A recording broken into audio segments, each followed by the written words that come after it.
सेवक का दुख सुनकर दीनों पर दया करने वाले श्री रघुनाथ जी की दोनों विशाल भुजाएं फड़क उठी। उन्होंने कहा, हे सुग्रीव, सुनो, मैं एक ही बाण से बाली को मार डालूंगा। ब्रह्मा और रुद्र की शरण में जाने पर भी उसके प्राण नहीं बचेंगे। जो लोग मित्र के दुख से दुखी नहीं होते, उन्हें देखने से ही बड़ा पाप लगता है। अपने पर्वत के समान दुख को धूल के समान और मित्र के धूल के समान दुख को सुमेरु पर्वत से भी भारी पर्वत के समान जाने। जिन्हें स्वभाव से ही ऐसी बुद्धि प्राप्त नहीं है, वे मूर्ख हट करके क्यों किसी से मित्रता करते हैं। मित्र का धर्म है कि वह मित्र को बुरे मार्ग से रोककर अच्छे मार्ग पर चलाए, उसके गुण प्रकट करे और अवगुणों को छिपाए। देने लेने में मन में शंका न रखे, अपने बल के अनुसार सदा हित ही करता रहे। विपत्ति के समय में तो सदा 100 गुना स्नेह करे। श्रेष्ठ मित्र के गुण ये हैं, जो सामने से तो बना बनाकर कोमल वचन कहता है और पीठ पीछे बुराई करता है तथा मन में कुटिलता रखता है।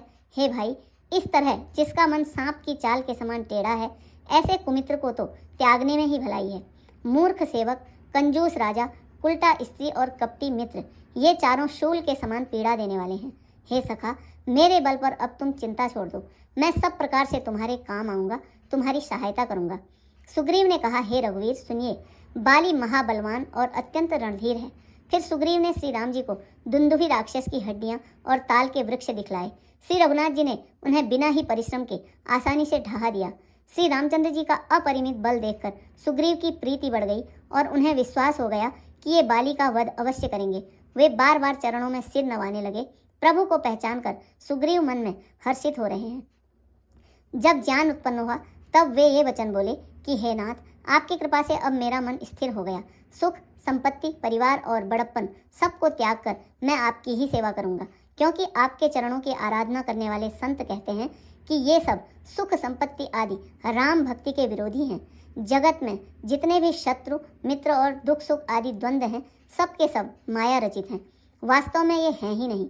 हे श्री राम जी, बाली तो मेरा परम हितकारी है, जिसकी कृपा से शोक का नाश करने वाले आप मुझे मिले, और जिसके साथ अब स्वप्न में भी लड़ाई हो तो जागने पर उसे समझकर मन में संकोच होगा कि स्वप्न में भी मैं उससे क्यों लड़ा।